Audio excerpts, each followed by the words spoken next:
Welcome, ladies and gentlemen, on YouTube and on the podcast, ladies and gentlemen. Welcome, welcome, welcome. I'm your host, Mike Razor, here in New York City. Hopefully, you're having a wonderful day. This is the Real Estate Confidant School live on YouTube at the Lake Dawson TV. You can find us at the realestateconfidantschool.com. Ladies and gentlemen, hopefully, you all are having an amazing day. It is early morning. As you know, this is when I post the videos, early morning, etc., etc. Give me 1 second. I want to see something.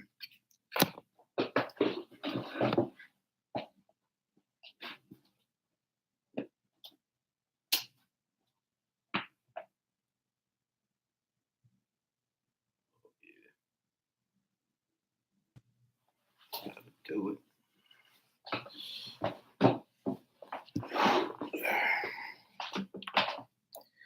All right, ladies and gentlemen, had to cut the light off in the back because it was so bright.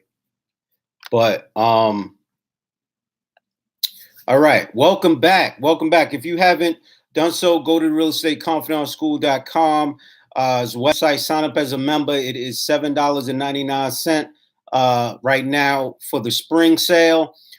We have 50% off just about everything on the website. Classes, one-on-one consultations, speaking engagements, etc., etc. All right. This way you'll be able to get all of what we can offer at the Real Estate Confidant School. All right, ladies and gentlemen. So I want to say welcome, welcome, welcome. If you haven't listened to the last podcast, please do so. Please go ahead and listen to the last podcast. This is the second part of that podcast, ladies and gentlemen. The second part, part 2. And then I want to also say thank you for all the viewers. The Real Estate Confidant School on iTunes, on Google Play, on Spotify, etc., etc. We got a bump of an extra 60 viewers in one night. And that is amazing, ladies and gentlemen. Also, on those who are watching on YouTube Live, thank you. I noticed that you guys have increased your viewership as well, which means the information I'm giving is making sense to some folks. They're getting it. They're getting it. All right. So like I always say, if you haven't, if you're working on fixing your credit, which is literally like the first priority when working on this real estate stuff, you want to go ahead and reach out to Ox Publishing. All right. For them trade lines. Ox Publishing for your trade lines. DSX Design for your trade lines. Remember, DSX Design will be a hard inquiry on your report. Okay, so you might want to think about that. But they give up to 12,000 in trade lines. Okay, what else? You have DSX, you have Ox Publishing, you have My Jewelers Club.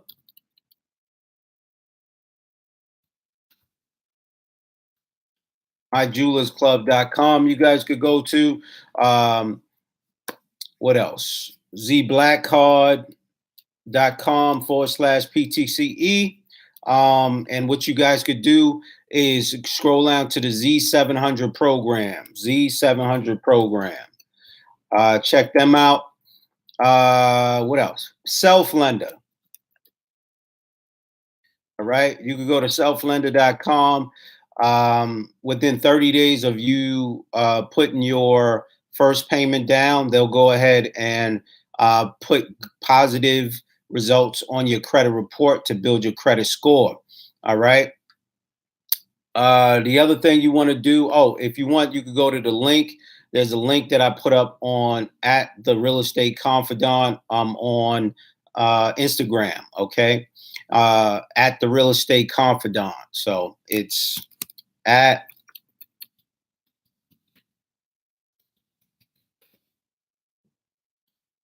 right on Instagram. Click on a self-lender link.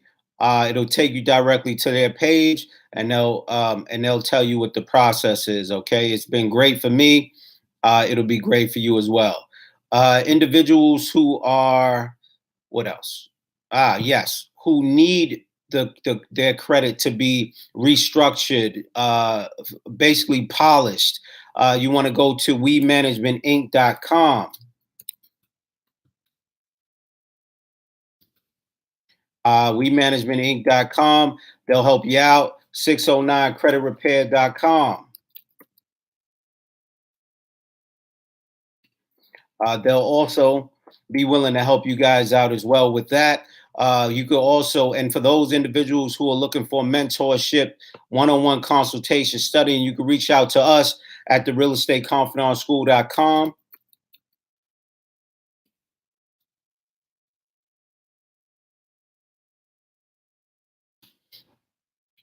You could also reach out to connectwithroberta.com.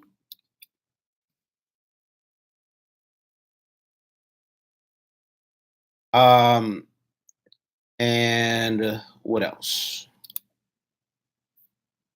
You can also go to jmorrisonacademy.com, especially if you're brand new to the real estate industry and you're interested in wholesaling. If you're interested in just learning the process as a whole, they'll help you out as well.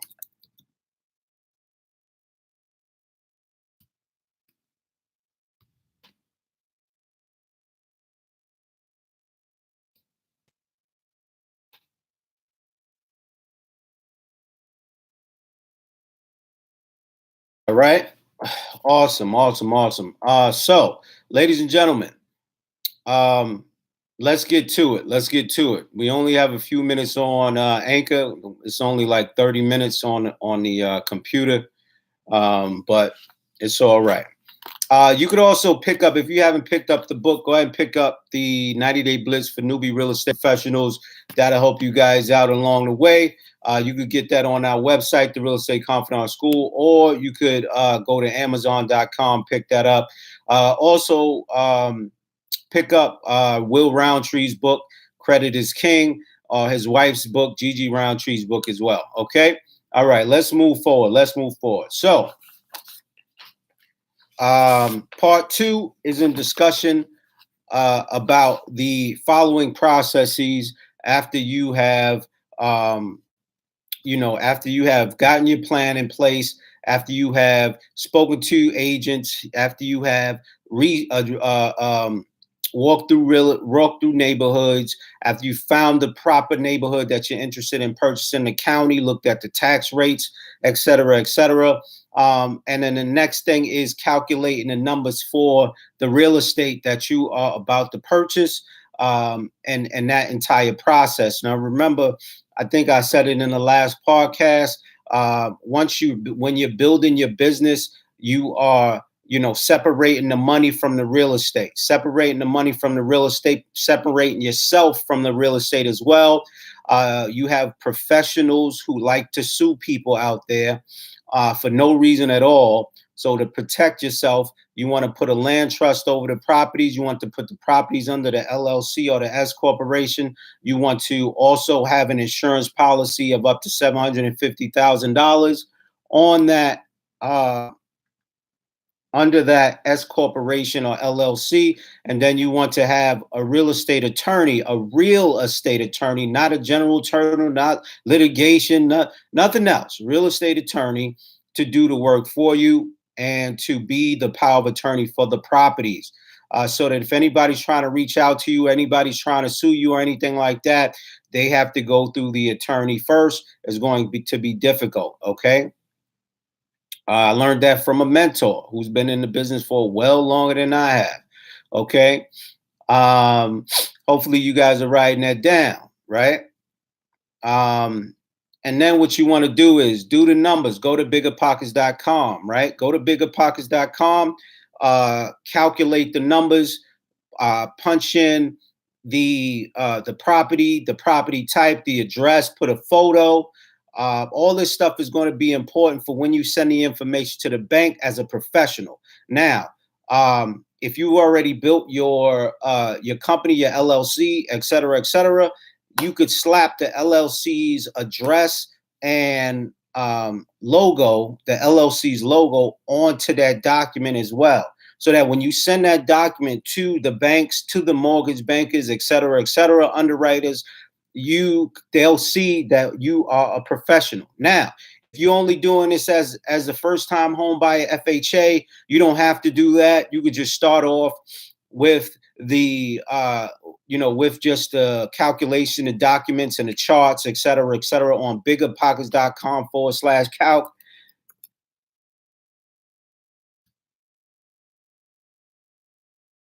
Right.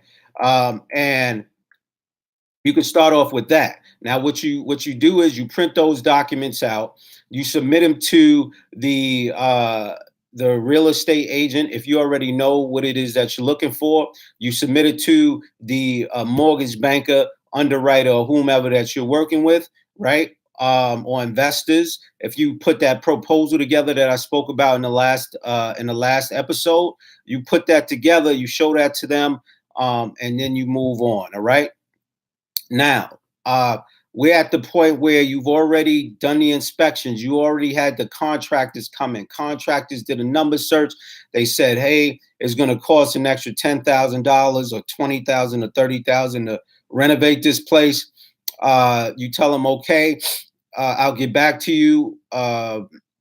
You have the inspection done. The inspector tells you what needs to be fixed, the problems, the major issues that are going on. This is for FHA. This is for you to be able to renegotiate the contract, renegotiate the price point that the seller is asking. Okay. And for your own well-being as well. And if you end up having to sue or something like that because of false information or misinformation or something, you have the paperwork to show. All right. So you are at the point now where you have found the properties that you are interested in purchasing. You have gone through that negotiation period. You have put down a good faith deposit already, which is between $1,000 and $3,000, which is also negotiable. You got to listen to the last couple podcasts. And now you have a business, you have an LLC, you have a property that that everything is doing its due diligence with. And now you're functioning like a normal business, like a real business. You have your address. Your address comes from Opus virtual offices. You have your personal assistant that's on the phones answering your calls. You have your 24-hour marketing, for your advertisements, et cetera, et cetera. And now what's the next step? Boom. As a business, you are approved, or as a person for that FHA, you are approved for the loan, or it's pending because of your credit, or it's pending to see what your 3 to 6 month reserve looks like. So sometimes the banks and sometimes the brokers, underwriters, they'll wait a couple months to see how your credit worthiness is.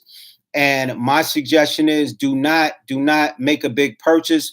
Do not get any credit cards, and do not under any circumstances purchase a brand new car or a new car or anything like that, because it's going to hit your credit hard and your credit is going to drop dramatically. Okay, do not do that. All right. So within this due diligence period, within this period of the bank taking their time to figure out what it is that they're going to do, or underwriter, or whatever company you decide to work with, I gave a suggestion yesterday about Anchor Mortgage. Anchor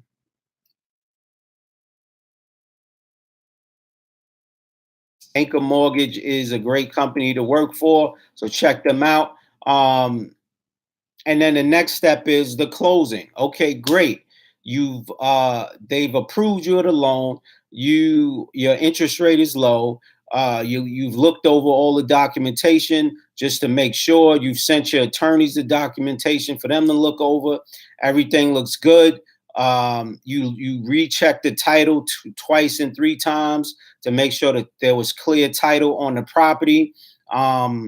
And now you're looking at the documentation to make sure the interest rate is right, making sure all the paperwork is correct. And then, Boom, you get the call, you've been approved, you haven't been approved. If you haven't been approved, you figure out the reason why, you fix the problem. You go back and do it again. If you have been approved, we move on to the next phase. You've been approved, you have the property, you purchase the, you go to the closing table, you fill out the paperwork, so on and so forth. They give you the keys. Let's rewind just a bit. If this is a multifamily property, if this is a property or a single family property that is already receiving income monthly, here's a trick. You don't want to close at the beginning of the month. You want to close at the end of the month, like the 28th, right? Or the 27th or something like that. Reason being is you want to get that first check from the from the renter, right?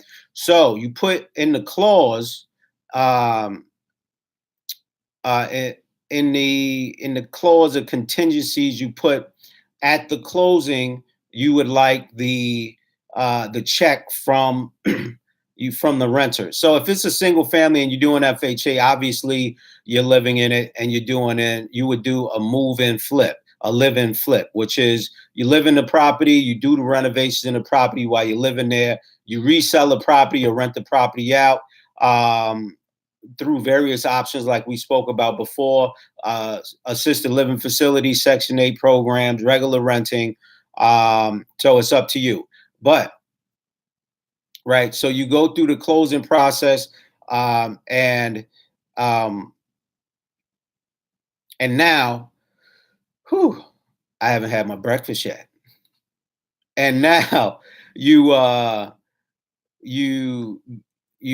get the keys. Okay, rewind back. All right, so it's you making a decision to tell them under contingency that you want the first check from the renter. So if that's a single family, if it's a multifamily property, then what you want to do is you want to make sure you get the rents from each unit. Make sure you get the rents from each unit by at the end of the month at closing, okay? Tell them you're interested in closing on the 27th of the month or the 28th of the month with those checks in hand, ladies and gentlemen. So if you have a 4-unit, you purchase a 4-unit property, 3 of those units are rented, you're living in 1 unit, and you have a storefront, right? You tell them you need the rents from all 3 units.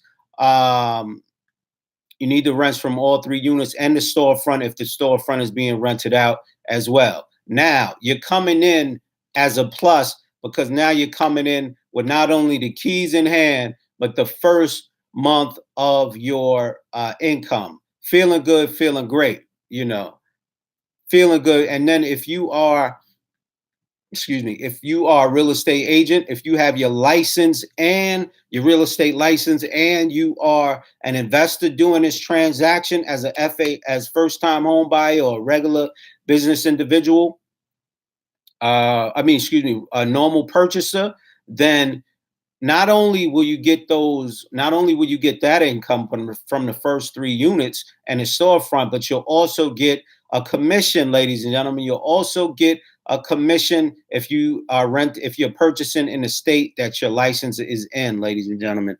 If not, then you can negotiate. You could do a wholesale deal. You could do what's it called? You could negotiate as a finder's fee with the real estate agent, and that way you will still get a percentage of the closing deal, ladies and gentlemen. So not only will you get the keys, you'll get a 3% of the total commission cost.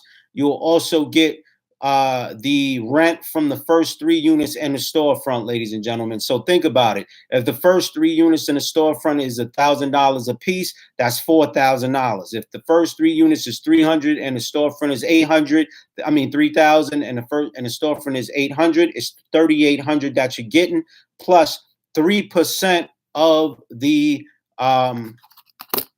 price of the purchase. 3% of the commission. So it's usually 6% in sales.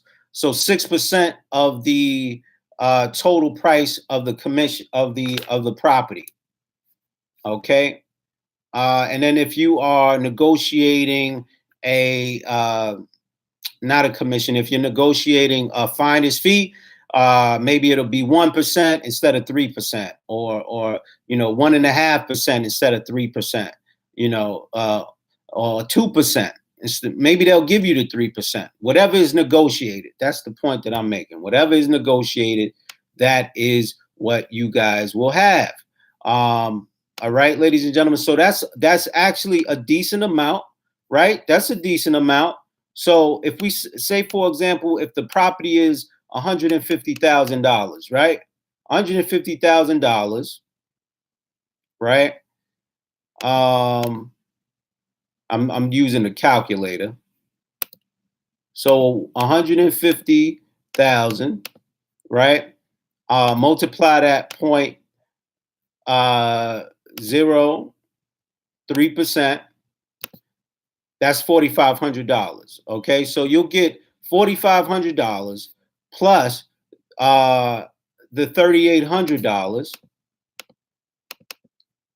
That'll give you $8,300 off the bat. Okay, $8,300 off the bat. You put that money into an account, etc., etc. Okay, so now you're coming off already making money, already living large. All right. Just make sure you do those calculations the proper way, because I don't want you guys in a situation where you're saying, Mike told me to do this, and then next thing you know, no. Do your study, do the calculations, get the numbers right. If you don't, when you do when you go to biggerpockets.com/calc and you look, they ask you to plug in specific percentage rates and numbers, et cetera, et cetera. I'm gonna have to do a Zoom call to show you guys, okay? Otherwise, like, for example, capitalization, not cap rate, the capital expenditures, right? CapEx. You want to make sure you have at least 10% or 7% of the CapEx on that calculation. Management fees, right? Property management fees. You want to also have another 10%, okay? So anyway, it's 22 minutes in. The podcast is about to be over. So I'm going to give you guys a couple more minutes on the podcast. Then go ahead, and everybody on the podcast, go ahead and check out the YouTube live on at Lake Dawson TV. Okay, Lake Dawson TV. All right.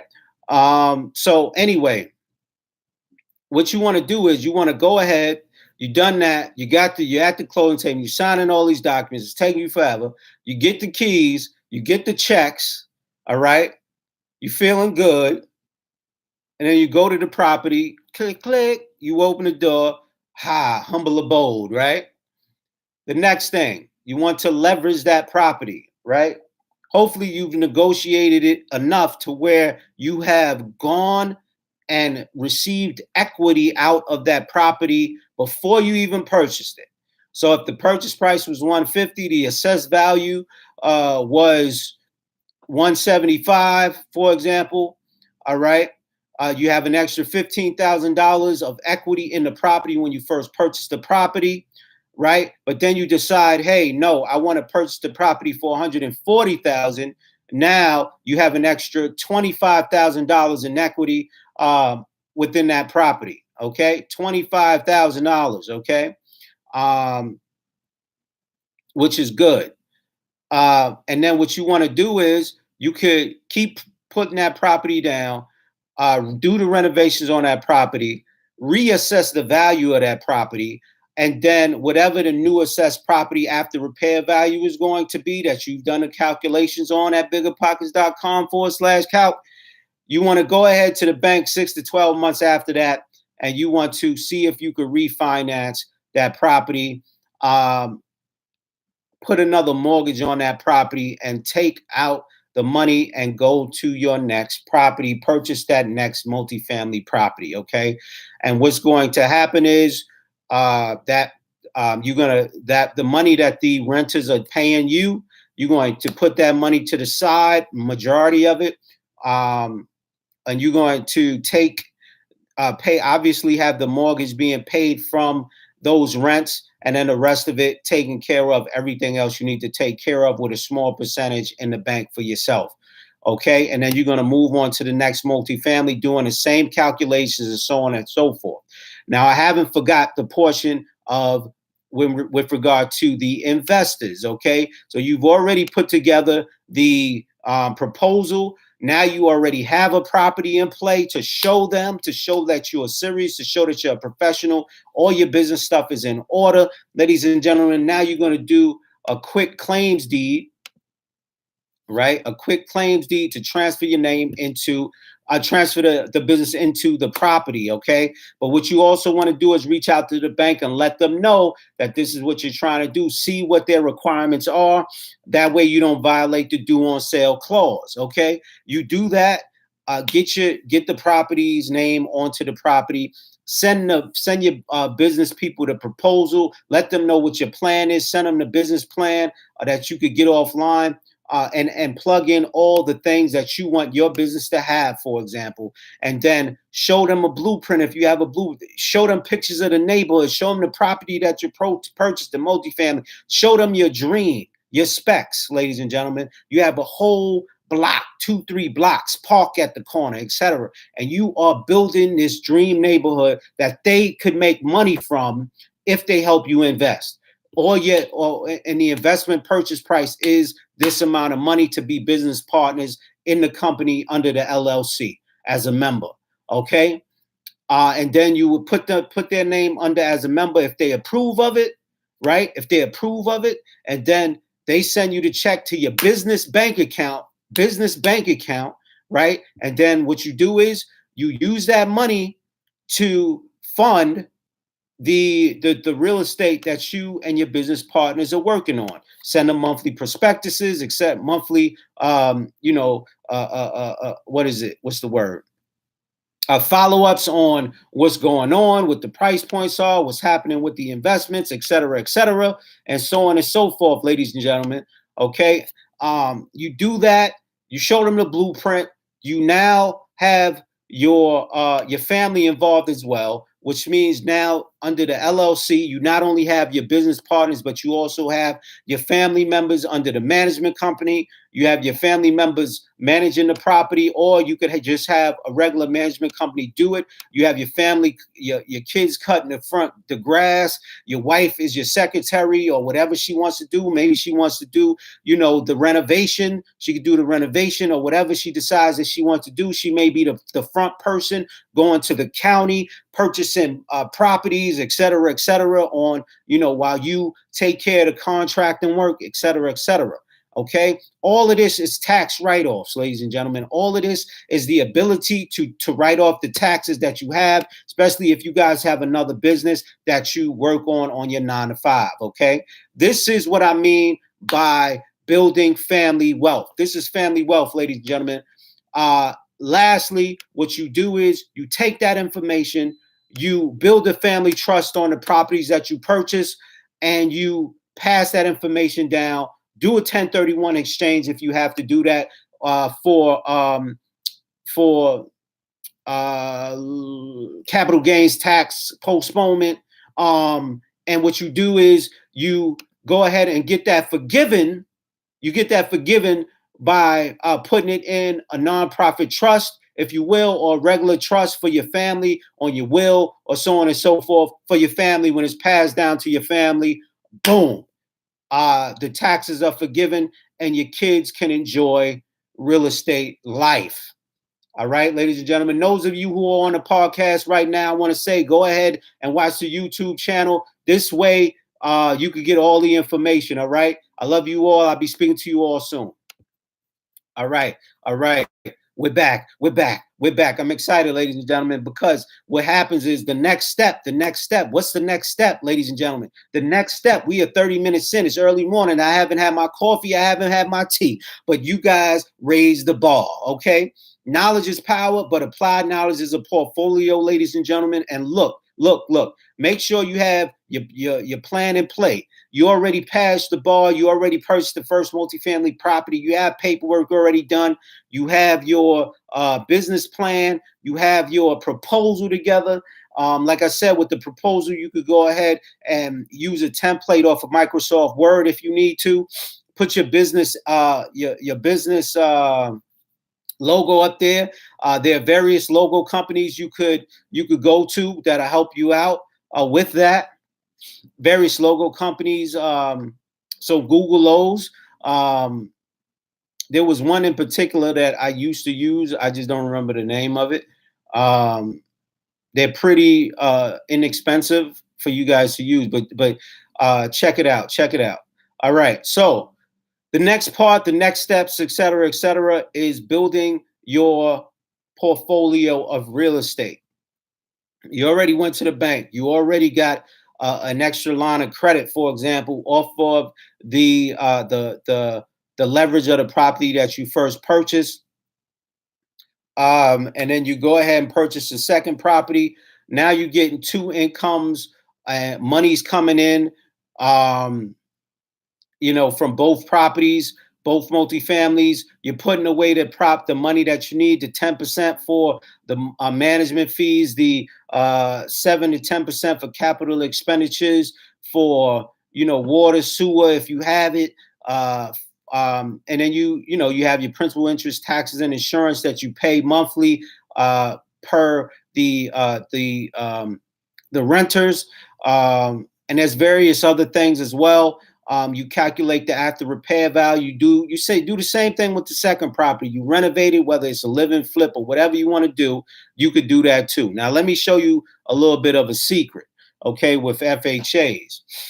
A lot of people think that FHAs, you can only use it once, or home path, you can only use it once, but that's not the case.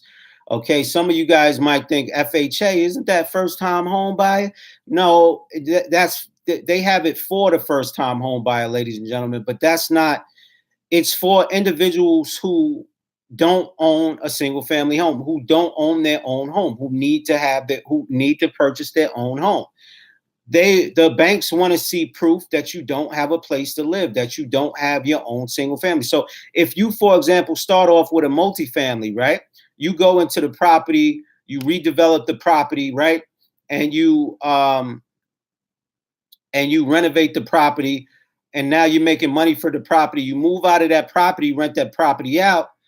You don't have a place to live, right? So you do an FHA for a single family property, right? For a single family with your family, they approve you for that under FHA. You move into that property, you live in that property, you do renovations, make it to your liking. You could live in that property while you rent the rest of the properties out at 3.5% down for both the multifamily and for the single family, right? You could refinance that one and then go to the other one, et cetera, right? Then what you could do is you could sell that single family, and do it again. It's up to you, ladies and gentlemen. It's up to you. Now, I want you to reach out to real estate attorneys about this for specifications, okay? Because I know there's something that talks about if you already have a FHA loan, they may not approve you for a second FHA loan if you're moving into your own property. So you may have to end up refinancing the original loan that you have with the multifamily property that you own in order to get the second one. So it may have to turn into a conventional loan, even though you already paid the 3.5%, or so on and so forth. But just make sure. I've never been in that situation before. So I just want you guys to just make sure. But I'm almost certain. I'm like 99.9% sure. Okay. And I always say reach out to a real estate attorney regarding real estate law, et cetera, et cetera. Okay, ladies and gentlemen. And now, once you have your single family, you could also, the other thing that you could do is just keep purchasing more multifamily properties as well. See, the thing is, through HomePath, you could do it. FHA, you could do it. There are various other options that you guys could choose from. All right. The point is make sure you have the options. Make sure you know your different options. Make sure you know. Okay. Once you get to a certain point, and you have a business, et cetera, et cetera. This is what I think it is. Once you transfer the business into the property itself, you go ahead and get your single family home on your own under your name, and then you get the 3.5% down that way. I'm gonna do some more research just to make sure for you guys, but you guys also speak to a real estate attorney regarding that, just to be sure. Okay, just to be sure. All right. So the other thing is you have options to purchase multifamily. Now, remember, you want to go back to what your goals are. Are your goals to purchase a certain amount for a certain amount of income per year? Is it to build just to build multiple streams of income, et cetera, just to build a huge portfolio, that kind of thing. Ladies and gentlemen, the other thing, if you're going to purchase another property, another multifamily, be ready to start paying that 20% down, 10% down, depending on what your credit report says, what your credit score says, okay? If you got great credit, your interest rates are going to be low. Your down payment could be all the way down to 5% for a conventional loan. But see, this is what I'm talking about. You don't have to rely strictly on the FHA. You can rely on conventional. But remember, this is why I put all of these options up for you, fixing your credit and so on and so forth, because you can get 5% conventional loan that will allow you to get the next multifamily property or the next 3 or 4 units, et cetera, et cetera. What about the 4 green houses, 1 red hotel? So you got 16 units, which is four properties, 4 units of property. You know what I mean? You have 16 units, and now you want to go ahead and sell all those units and then purchase a multifamily, a building, maybe a 20 unit or 40 unit property. Or you want to go send a proposal to the investors and say, hey, look, I'm looking for investors. I am selling the 16 units that I have so that I could purchase my red hotel, my multifamily business. But I'd like for business partners to be involved. I'm putting this amount down. Are you willing to put this amount down in order for us to make a living? Here are the specs. Here are the past 5 years of information for this particular building. Here is the information from the biggerpockets.com/calc website in terms of the income over the next couple years. Are you are you willing to do it or not? What's up? And then we move on to the next phase. Okay, ladies and gentlemen. So, like I said before, go ahead and speak to a real estate attorney. They are always supposed to be, in your pocket. Some of them need to be on retainer. So if you have the money to put attorneys on retainer, please do so. If not, it's understandable. Just whenever you're doing a closing, reach out to them. It's like a flat fee or something like that. And then you could utilize them that way. All right, ladies and gentlemen. So this is going to be the end of the stream. Hopefully you all are going to have an amazing day today, and I'll be speaking to you all soon. Remember, knowledge is power, but applied knowledge is a portfolio, ladies and gentlemen. Peace.